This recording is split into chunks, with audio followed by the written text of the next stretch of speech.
आप सब देख रहे हैं एक टाइम मैनेजमेंट की किताब। हालांकि टाइम सभी के लिए कीमती होता है, विशेष रूप से बिजनेसमैन के लिए और स्टूडेंट्स के लिए। जो ओवर एज हो गए हैं वो फिर भी रिलैक्स में जी लेते हैं, लेकिन जो स्टूडेंट्स हैं और जो बिजनेसमैन हैं उनके लिए टारगेट्स और टाइम की डेडलाइन बड़ा परेशान करने वाली होती है। पैनिक रहते हैं वो लोग। ये आप किताब देख रहे हैं, ये बहुत शानदार किताब है। मैंने अपने जीवन में से इसमें से बहुत सारे गुर सीखे हैं टाइम मैनेजमेंट के, क्योंकि मेरी लाइफ में जो बहुत सारी मल्टीपल टास्किंग चीज़ें चलती हैं ना, वो टाइम मैनेजमेंट के बगैर नहीं चल सकती। मैं समझता हूँ टाइम मैनेजमेंट करने की ज़रूरत सभी को होती है। और टाइम मैनेजमेंट का आप देख सकते हैं कि जब कोई नया साल शुरू होता है सभी लोग टाइम मैनेजमेंट के हिसाब से अपना अपना शेड्यूल सेट करते हैं, लेकिन कुछ दिन चलता है फिर नहीं चलता। ये इनके द्वारा लिखी हुई है। और आज इस किताब के बारे में एक छोटी सी समरी देता हूँ आपको। आज लाइब्रेरी में से मेरी ये किताब हाथ में आ गई। हालांकि मेरा चैनल तो ज्योतिष और ध्यान का है, लेकिन ध्यान और ज्योतिष करने वाले के लिए अनुशासन बहुत इम्पोर्टेंट है, और अनुशासन आता है टाइम मैनेजमेंट से। तो पहले इसका कंटेंट देख लेते हैं, इन्होंने क्या क्या दिया हुआ है। इन्होंने दिया टाइम की परिभाषा। देखो, जल्दी से आपको टाइम की परिभाषा नहीं मिलती, केवल गीता में मिलेगी या आध्यात्मिक शास्त्रों में मिलेगी। इन्होंने टाइम की परिभाषा दी है। समय की परिभाषा क्या है और इन्होंने समय की परिभाषा जो दी है वो लॉजिकली दी है। बहुत शानदार है कि दो बिंदुओं के बीच का अंतराल को जो टाइम इन्होंने डिफाइन किया है वो कैसे, किस रूप में, भौतिक राशि रूप में मापा है उसको। क्योंकि भौतिक राशि होने के बाद ही उसकी घड़ी बन पाई है। जो घड़ी देखते हैं ना आप, सुइयाँ चलती हैं, ये आपको फिजिकली दिखाई दे रही हैं, लेकिन अगर कि घड़ी आपके सामने फिजिकली ना हो तो आप केवल महसूस कर सकते हो कि कुछ हो रहा है, लेकिन वो क्या हो रहा है, वो क्या घटित हो रहा है, क्योंकि टाइम घटता जाता है और आप आगे बढ़ते जाते हैं। तो ये भौतिक राशि के रूप में इन्होंने बतलाया है टाइम की परिभाषा को। फिर उसके बाद इन्होंने दिया टाइम मनी एंड मैनेजमेंट। देखो, समय ही धन है। सीधी सिंपल सी बात है, जितनी ज़्यादा आपकी प्रोडक्टिविटी होगी किसी भी चीज़ में उतना ज़्यादा आपका धन बढ़ जाएगा। इसलिए कहते हैं टाइम इज़ मनी। इसके बाद है क्या है टाइम मैनेजमेंट। अब ये शेड्यूल क्यों ज़रूरी है उसके बारे में कुछ बात करते हैं। समय चक्र की घूमती जीवन धारा। टाइम मैनेजमेंट को बनाए जीवन की परंपरा। वक्त को अपने लिए डरावना न बनाए।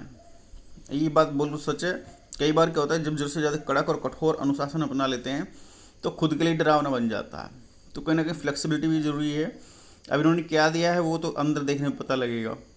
गीता सिखाती है टाइम मैनेजमेंट। देखो, जो बात मैंने पहले कही ना टाइम की परिभाषा, ये आगे उसको डिफाइन कर रहे हैं। समय का अपव्यय सफलता में बाधा। बिल्कुल सीधी बात है। आप टाइम को वेस्ट करो, एक समय ऐसा आएगा टाइम आपको वेस्ट कर देगा। हर सुबह हो उल्लास से भरा। लक्ष्य है तो स्पष्ट, तो संसाधन नो टेंशन। आपके पास अगर कुछ सामान नहीं है, कोई संसाधन नहीं है, लेकिन विजन क्लियर है, तो आपको कोई टेंशन की जरूरत नहीं है। आप निश्चित रूप से अपने लक्ष्य को प्राप्त कर लोगे।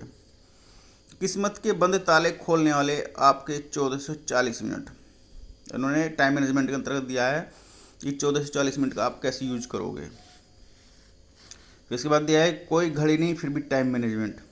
ये मैं समझता हूँ ये पुराने टाइम की बात होगी, जब लोगों के पास घड़ियाँ नहीं होती थी। आपके पास तब घड़ियाँ मोबाइल में आ गई हैं, पहले हाथों में होती थी। उससे पहले घड़ियाँ कहाँ होती थी। ये जो घड़ी देखते थे इस तरह की घड़ी घंटाघर बने होते थे, लगभग हर शहर में घंटाघर होते थे। और घंटाघर से पहले लगभग डाक खाने स्थापित किए गए थे। उन डाक खानों में या घंटाघर जिस समय बनाए गए उस समय डाक खानों में भी घड़ियाँ होती थी, तो टाइम का हिसाब रखा जाता था। अब भी कुछ जगह हैं जहाँ घंटे बजाए जाते हैं कि समय इतना हो गया, हर घंटे पर 1 घंटा बजता है। और मैं भी एक ऐसी जगह रहता था जहाँ एक शुगर मिल से आवाज़ आती थी कि घंटा बजा और 11 बज गए तो 11 घंटे बजेंगे, 12 बज गए तो 12 घंटे बजेंगे। तो मतलब वो 5 या 6 किलोमीटर तक आवाज़ आती थी। लोग उससे टाइम का अंदाज़ा लगाते थे कितने घंटे बजे तो कितना टाइम और कंज्यूम हो गया है, यानी कि कितना टाइम बच गया है। इसके बाद इन्होंने दिया है बेकार की बातों को टालें, न कहना सीखें। दो बहुत से लोग आपके साथ फालतू टाइम वेस्ट करते हैं। उस टाइम को वेस्ट बचाने से अपने आप को नो कहना सीख लें। कैसे करें टाइम को मैनेज। डेलीगेशन यानी best time management, kill the miss management for time management, यानी जो आपका जो शेड्यूल बिगाड़ती है उन चीज़ों को आपको मिस करना चाहिए, हटाना चाहिए अपने शेड्यूल में से। टाइम मैनेजमेंट सिखाता है ऑनेस्टी। अगर आप टाइम मैनेजमेंट यानी कि अनुशासित हैं तो आपको आपके अंदर ईमानदारी अपना ऑटोमेटिकली आ जाएगी। Time table for time management, time management करने के लिए भी एक टाइम टेबल चाहिए, है नी। इसके बाद दिया इन्होंने very important for time management, time पैदा करने की कला। टाइम पैदा करने की कला मतलब हर एक के पास देखो 24 घंटे ही होते हैं, किसी के पास कोई एक्स्ट्रा टाइम नहीं होता। भगवान ने अमीर को गरीब को सबको 24 घंटे दे करके भेजा है, और लेकिन कुछ लोग सफल हो जाते हैं, कुछ लोग सफल नहीं हो पाते।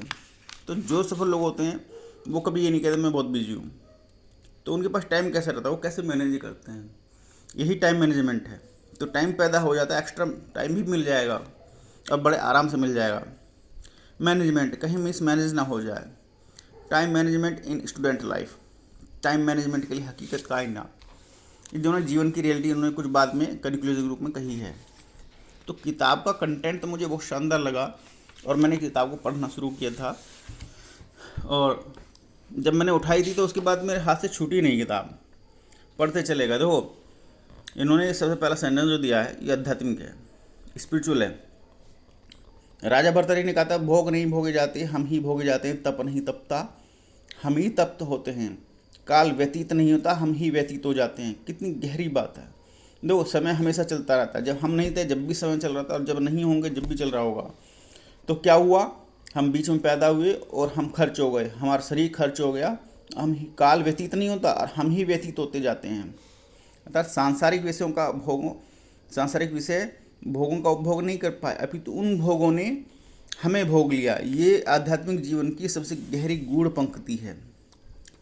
तो इन्होंने ऐसी पंक्तियाँ, बहुत इंपॉर्टेंट पंक्तियाँ शुरुआत में समझाएं कि टाइम कितना इम्पोर्टेंट है।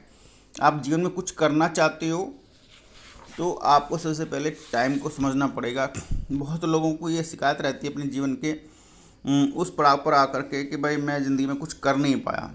यहाँ समय की परिभाषा दी है सबसे शुरुआत में, जीवन का महल समय की ईंटें, जीवन का महल समय की घंटे मिनटों की ईंटों से चिना गया है।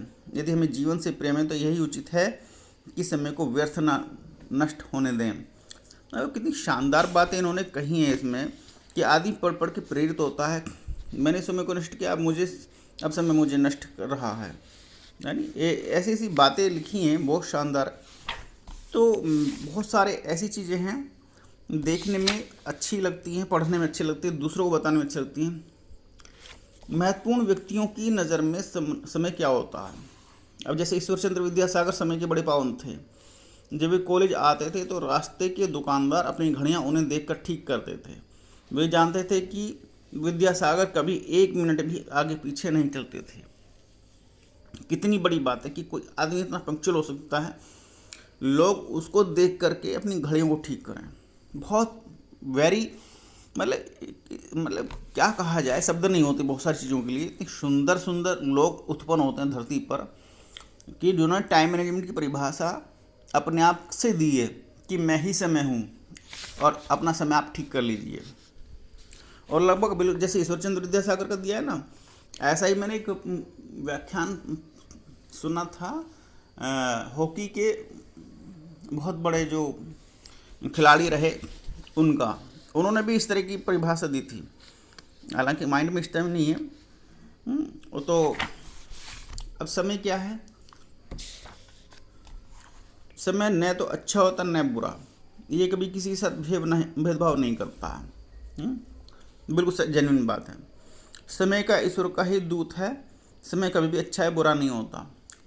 आदमी को अपने लगातार प्रयास करते रहना चाहिए। फिर बाद में हर चैप्टर के बाद कमेंट्स दिए हैं।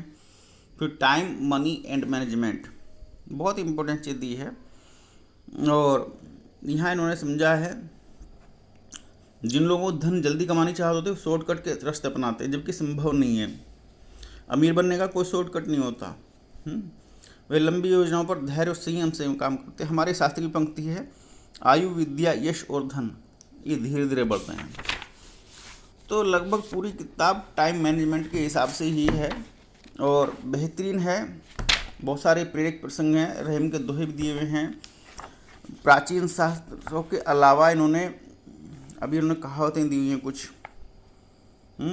अब बिलीफ सिस्टम क्या आ रहा है, जो मिलना है मिल जाएगा, अपने टाइम पे लिखा है, जो भाग्य में को मिल जाए, ये सब बिलीफ सिस्टम है। किसी प्रोडक्टिव मनुष्य को, खासतौर से स्टूडेंट को, बिजनेस को या बड़े लक्ष्यों को प्राप्त करने वाले को टाइम की कीमत समझनी चाहिए और उसको मैनेज करते हुए अपने जीवन में आगे बढ़ना चाहिए। ये इस किताब की सार्थकता उपयोग करते हैं कि अगर आप इसमें से कुछ पढ़ करके अपना जीवन में टाइम मैनेजमेंट को फॉलो करते हैं तो ये किसी भी किताब की वो सबसे बड़ी सार्थकता होती है कि जब आप उसे फॉलो कर लेते हैं, चाहे उसके कुछ टिप्स ही फॉलो कर लें। तो आप मुझे बताएं कमेंट में कि आपको ये किताब कैसी लगी। अगर पसंद आई हो तो लाइक करें, शेयर करें और सब्सक्राइब जरूर करें अगर आप नए हों, क्योंकि मैं ऐसी किताबें भी लेकर के आता हूँ अपने चैनल पर।